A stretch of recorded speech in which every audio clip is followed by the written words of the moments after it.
welcome back to Andy's Spoken English. Today is day 6 and today I will teach you about having have verb. Have মানে হচ্ছে আছে, have হচ্ছে একটা having verb এবং have মানে আছে, has মানে আছে আর had মানে ছিল। have আর has এর past form হচ্ছে had. So have মানে আছে, যেমন আমরা কিছু বাক্য বলি যে আমার কলম আছে, I have pen. I have plus যেটা আছে ওটা দিতে হবে। আমার ভাই আছে, I have brother. আমার বোন আছে, I have sister.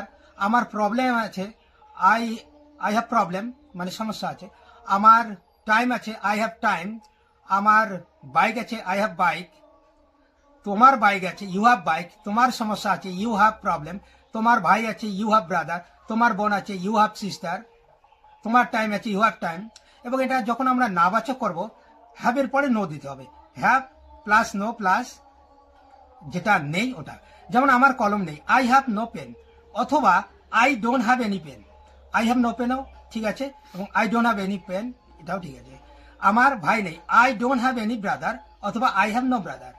আমার মোবাইল নেই, আই হ্যাভ নো মোবাইল, অথবা I don't have any mobile.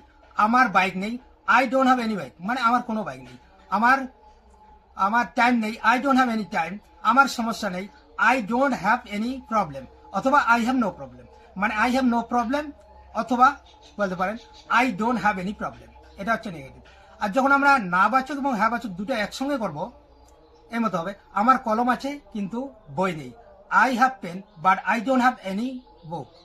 আমার বাইক আছে কিন্তু মোবাইল নেই, I have bike but I don't have any mobile, অথবা I have bike I have no mobile. আমার বোন আছে, ভাই নেই, I have brother I have sister but I don't have any brother.